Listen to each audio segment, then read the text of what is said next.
Hey, testing. Can you hear me, Vexing? Let me know if you can hear me okay, Vexing.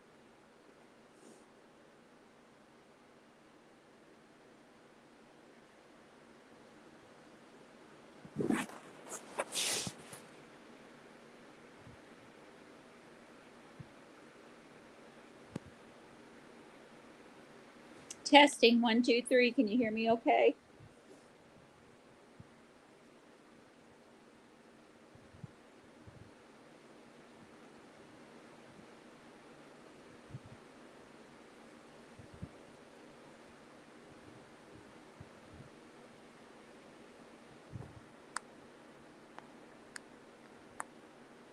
Testing, 1, 2, 3. Can you hear me okay?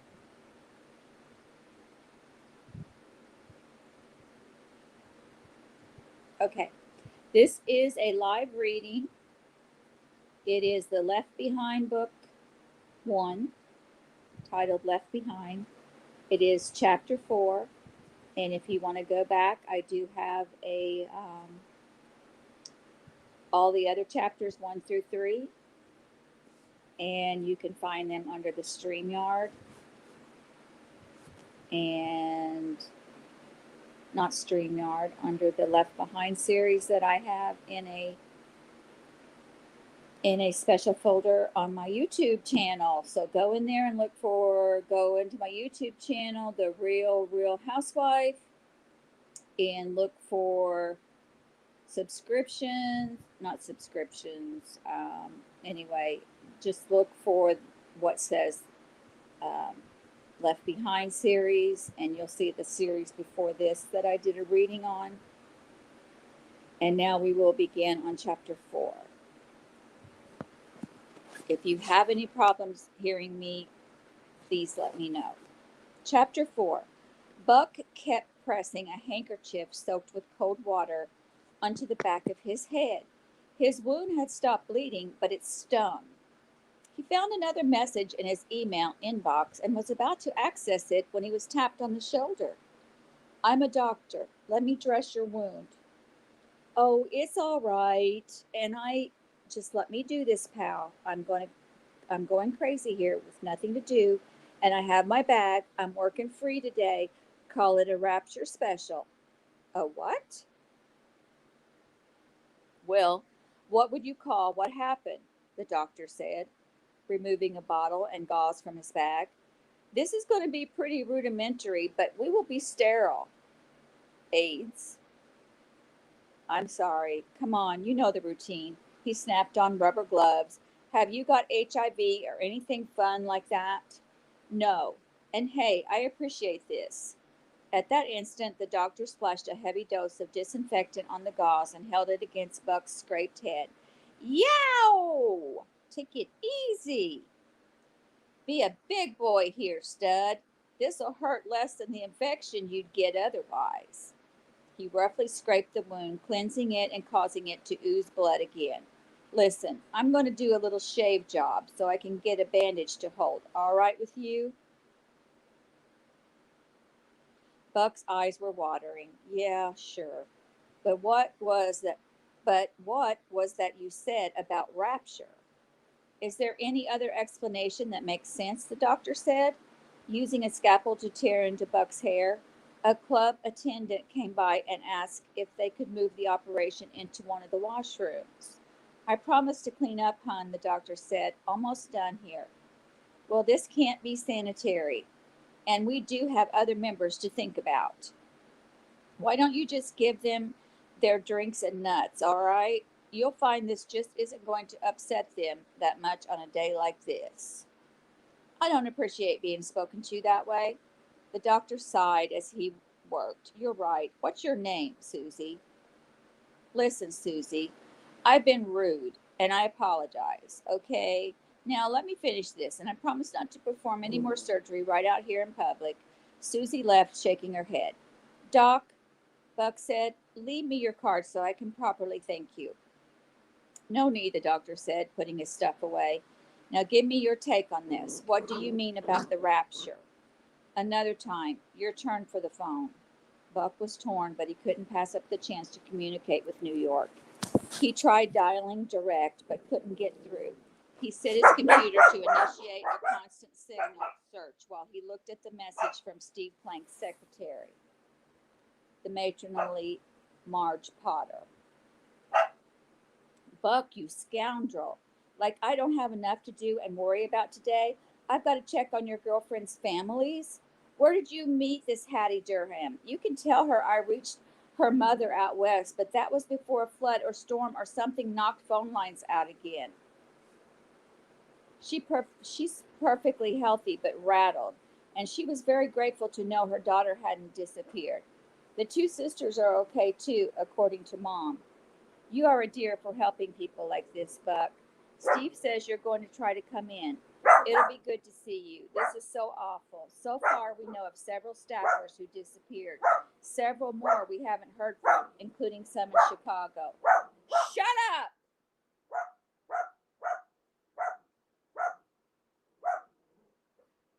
Everybody from the senior staff is accounted for. Now that we've heard from you, I hope and prayed you'd be all right. Have you noticed it seems to have struck the innocents? Everyone we know who's gone is either a child or a very nice person. On the other hand, some truly wonderful people are still here. I'm glad you're one of them, and so is Steve. Call us. No word whether she had been able to reach Buck's widowed father or married brother. Buck wondered if that was on purpose or if she simply had no news yet. His niece and nephew had to be gone if it was true that no children had survived. Buck gave up trying to reach the office directly, but finally connected with his online service. He uploaded his files and a few hastily batted out messages of his whereabouts. That way, by the time the telephone system once again... Carmen, there's nobody there. Hush. Come here, Carmen, come here. Come here. Lie down. That way, by the time the telephone system once again took on some semblance of normalcy, Global Weekly would have already gotten a head start on his stuff. He hung up and disconnected to the grateful look of the next in line, then went looking for that doctor. No luck. Marge had referred to the innocents. The doctor assumed it was rapture. Steve had poo-pooed space aliens. But how could you rule out anything at this point? His mind was already whirring with ideas for the story behind the disappearances. Talk about the assignment of a lifetime. Buck got in line at the service desk, knowing his odds of getting to New York by conventional means were slim. While he waited, he tried to remember what it was Chaim Rosenzweig, the newsmaker of the year, had told him about the young Nicole, Carpathia of Romania. Buck had told only Steve Plank about it, and Steve agreed it wasn't worth putting in the already tight story. Rosenzweig had been impressed with Carpathia, that was true. But why? Good morning, Mel. Yes, I know, I'm a ball of laughs. Buck sat on the floor in line and moved when he had to. He called up his archive files on the Rosenzweig interview and did a word search on Carpathia. He recalled having been embarrassed to admit to Rosenzweig that he had never heard of the man. As the interview transcript scrolled past, he hit the pause button and read. When he noticed his low battery light flashing, he fished an extension cord out of his bag and plugged the computer into a socket along the wall. Watch the cord, he called out occasionally as people passed. One of the women behind the counter hollered at him that he'd have to unplug, and he smiled at her. And if I don't, are you going to have me thrown out, arrested? Cut me some slack today, of all days. Hardly anyone took note of the crazy man on the floor yelling at the counter woman. Such rarely happen in the Pan Con Club, but nothing surprised anyone today.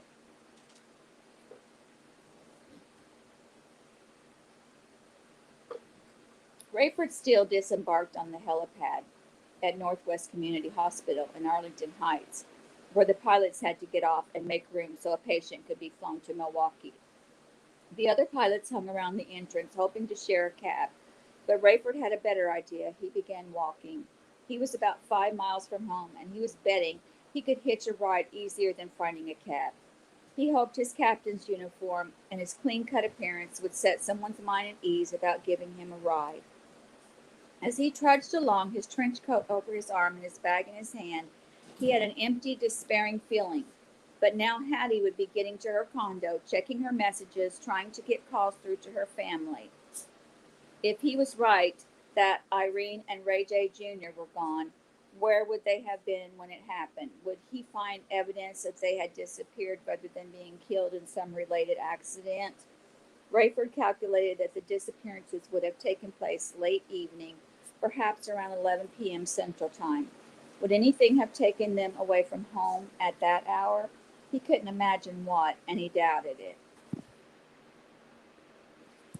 A woman of about 40 stopped for Rayford on Algonquin Road.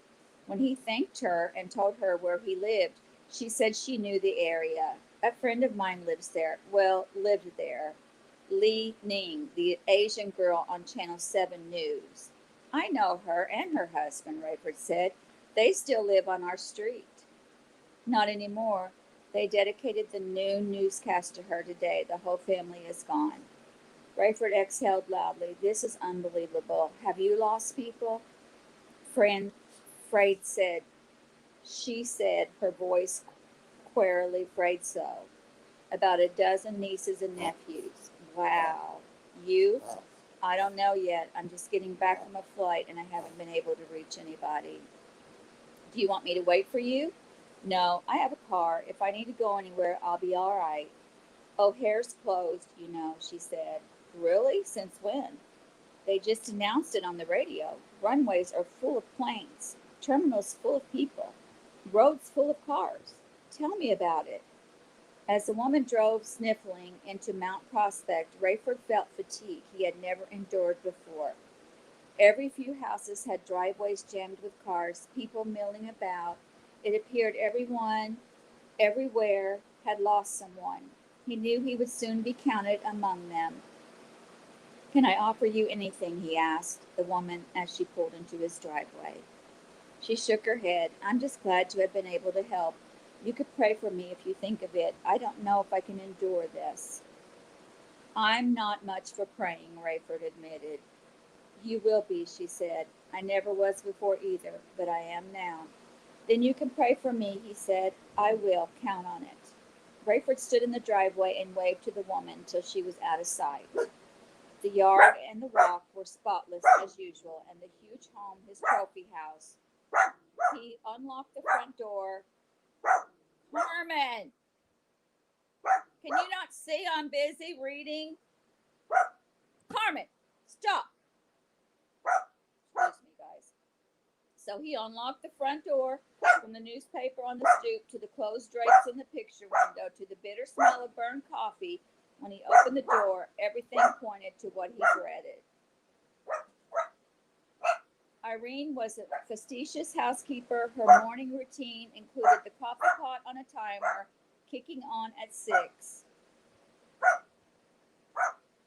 percolating her special blend of decaf with an egg. The radio was set to come on at 6:30, tuned to the local Christian station. The first thing Irene did when she came downstairs was open the drapes at the front and back of the house. Hey, that's the first thing I do. With a lump in his throat, Rayford tossed the newspaper into the kitchen and took his time hanging up his coat and sliding his bag into the closet. He remembered the package Irene had mailed him at O'Hara and put it in his wide uniform pocket. He would carry it with him as he searched for evidence that she had disappeared. If she was gone, he sure hoped she had been right. He wanted above all for her to have seen her dream realized, for her to have been taken away by Jesus in the twinkling of an eye. A thrilling, painless journey to his sight in heaven. As she always loved to say, she deserved that if anybody did. And Raymie, where would he be? With her, of course. He went with her to church even when Rayford didn't go. He seemed to like it, to get into it. He even read his Bible and studied it. Rayford unplugged the coffee pot that had been turning itself off and then back on for 7 hours and had ruined the brew. He dumped the mess and left the pot in the sink. He flicked off the radio, which was piping the Christian station's network news hookup into the air, droning on about the tragedy and mayhem that had resulted from the disappearances. He looked about the living room, dining room, and kitchen, expecting to see nothing but the usual neatness of Irene's home. His eyes filling with tears, he opened the drapes as she would have. Was it possible she had gone somewhere, visited someone, left him a message? But if she had, and he did find her, what would that say about her own faith? Would that prove this was not the rapture she believed in, or would it mean she was lost just like he was? For her sake, if this was the rapture, he hoped she was gone, but the ache and the emptiness was already overwhelming. He switched on the answering machine and heard all the same messages he had heard when he had gotten through from O'Hare, plus the message he had left. His own voice sounded strange to him. He detected in it a fatalism, as if he knew he was not leaving a message for his wife and son, but only pretending to. He dreaded going upstairs. He moseyed through the family room to the garage exit. If only one of the cars was missing, and one was. Maybe she had gone somewhere. But as soon as he thought of it, Rafer slumped onto the step just inside the garage. It was his own BMW that was gone, the one he had driven to O'Hara the day before. It would be waiting for him when the traffic cleared. The other two cars were there, Irene's and the one Chloe used when she was home. And all those memories of Ramey were there too. His four-wheeler, his snowmobile, his bike. Rayford hated himself for his broken promises to spend more time with Ramey. He'd have plenty of time to regret that. Rayford stood and heard the rattle of the envelope in his pocket. It was time to go upstairs. It was nearly Buck Williams's turn at the head of the line at the Pan Con Club counter when he found the material he had been looking for on disc. At some point during their several days of taping, Buck had raised the issue of every other country trying to curry favor with Dr. Rosenzweig and hoping to gain access to his formula for its own gain. This had been an interesting aspect. Rosenzweig had allowed his eyes twinkling. I was almost amused by a visit from a vice president of the United States himself. He wanted to honor me, to bring me to the president, to have a parade, to confer and degree all that. He diplomatically said nothing about my owing him and nothing to return. But I would owe him everything, would I not? Much was said about what a friend of Israel the United States has been over the decades, and this has been true. No, how could I argue? But I pretended to see the awards and kindness as all of my own benefit. And I humbly turned them down because, you see, young man, I am most humble, am I not? The old man had laughed at himself and relayed several other stories of visiting dignitaries who worked at charming him. Was anyone sincere? Buck had asked. Did anyone impress you? Yes, Rosenzweig had said without hesitation. From the most perplexing and surprising corner of the world, Romania. I do not know if he was sent or came on his own, but I suspect the latter because I believe he is the lowest ranking official I entertained following the award. That is one of the reasons I wanted to see him. He asked for the audience himself. He did not go through typical political and protocol channels, and he was Nicolae Carpathia. Carpathia, like the Carpathian Mountains. You must admit, I found him most charming and humble, not unlike myself. Again, he had laughed. I've not heard of him. You will. Buck had tried to lead the old man because he's impressive, that's all I can say. And he's some sort of a low-level diplomat at this point. He is a member of the lower house of Romanian government. In the Senate? No, the Senate is the upper house, of course. Don't feel bad that you don't know, even though you are an international journalist. This is something only Romanians and amateur political scientists like me know. That is something I like to study. In your spare time? Precisely. But even I had known of this man. I knew someone in the House of Deputies. That's what they call the lower house in Romania. Was a peacemaker and leading a movement toward disarmament. But I did not know his name. I believe his goal is global disarmament, which we Israelis have come to distrust. But of course, he must first bring about disarmament in his own country, which not even you will see in your lifetime. This man is about your age, by the way, blond and blue eyed, like the original Romanians who came from Rome before the Mongols affected their race. What did you like so much about him?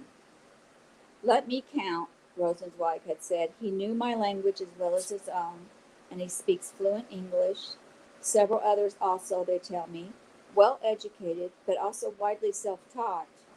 And I just like him as a person. Very bright, very honest, very open. What did he want from you? That was what I liked the best because I found him so open and honest. I asked him outright that question. He insisted I call him Nicole. And so I said, Nicole, this is after an hour of pleasantries. What did you want from me? Carmen, shut it. Do you know what he said, young man? He said, Dr. Rosenzweig, I seek only your goodwill. What could I say? I said, Nicole, you have it.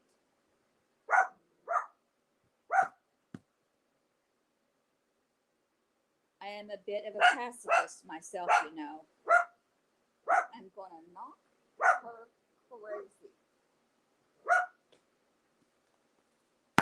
Hush! I didn't hurt her. I just smacked my shoe. Sorry, guys. Anyway,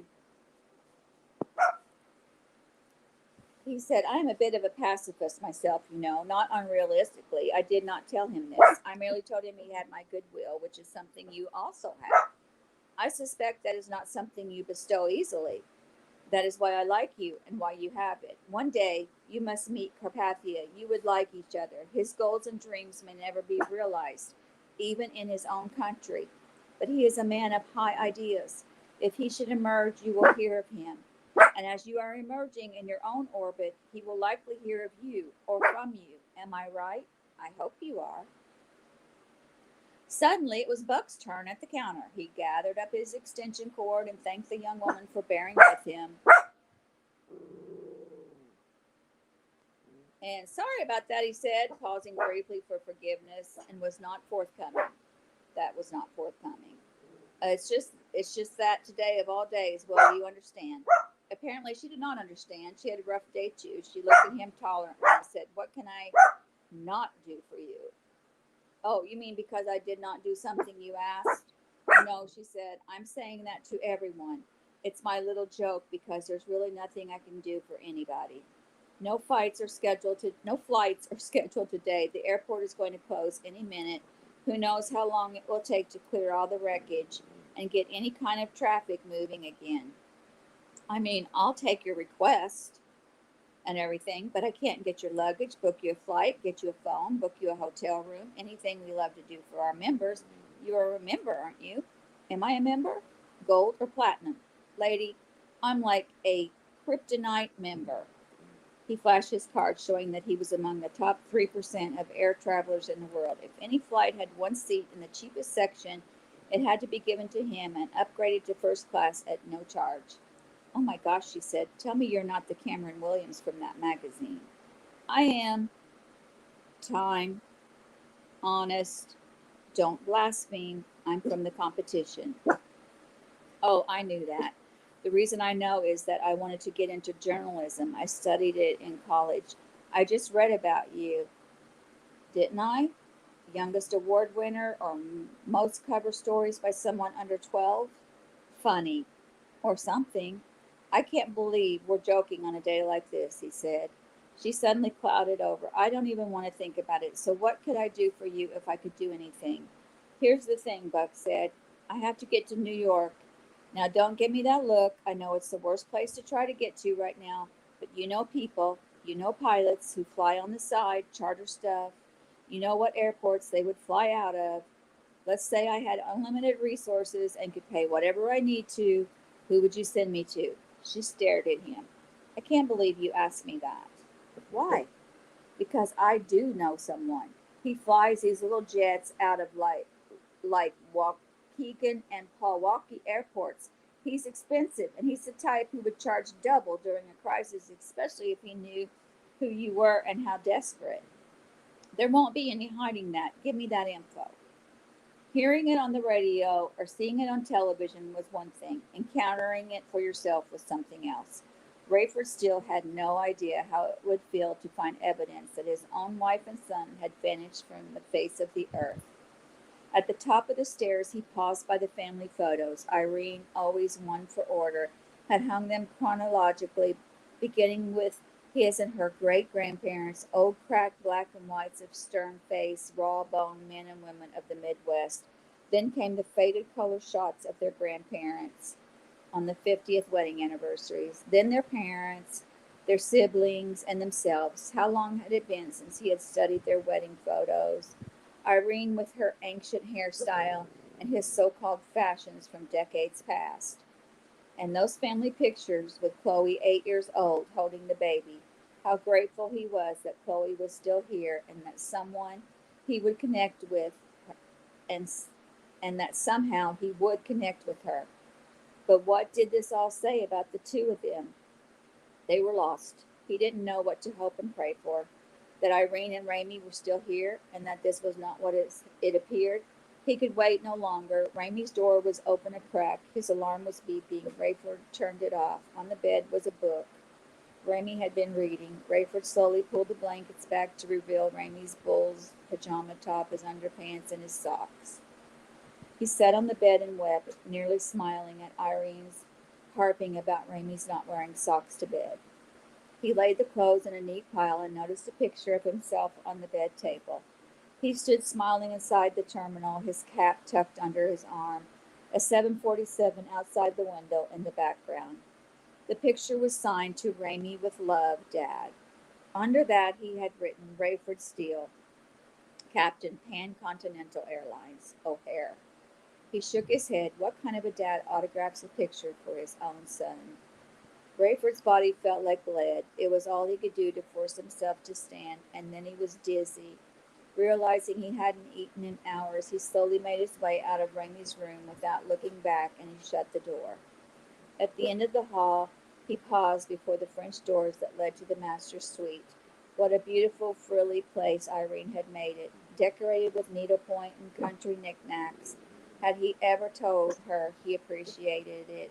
Had he ever appreciated it? There was no alarm to turn off here. The smell of coffee had always roused Irene. Another picture of the two of them, him looking confidently at the camera, her gazing at him. He did not deserve her. He deserved this. He knew, to be mocked by his own self-centeredness and to be stripped of the most important person in his life. He approached the bed, knowing what he would find. The indented pillow, the wrinkled covers. He could smell her. Though he knew the bed would be cold, he carefully peeled back the blankets and sheet to reveal her locket, which carried a picture of him, her flannel nightgown, the one he always kidded her about and which she wore only when he was not home, evidenced her now departed form. His throat tight, his eyes full, he noticed her wedding rings near the pillow where she always supported her cheek with her hand. It was too much to bear, and he broke down. He gathered the ring into his palm and sat on the edge of the bed, his body racked with fatigue and grief. He put the ring in his jacket pocket and noticed the package she had mailed. Tearing it open, he found two of his favorite homemade cookies with hearts drawn on top in chocolate. What a sweet, sweet woman, he thought. I never deserved her, never loved her enough. He set the cookies on the bedside table, their essence filling the air. With wooden fingers, he removed his clothes and let them fall to the floor. He climbed into the bed and lay face down, gathering Irene's nightgown in his arms so he could smell her and imagine her close to him. And Rayford cried himself to sleep. And that is the end of chapter 4. Tomorrow we will be reading chapter 5. And thank you guys for coming. And have a great day. You're free to go.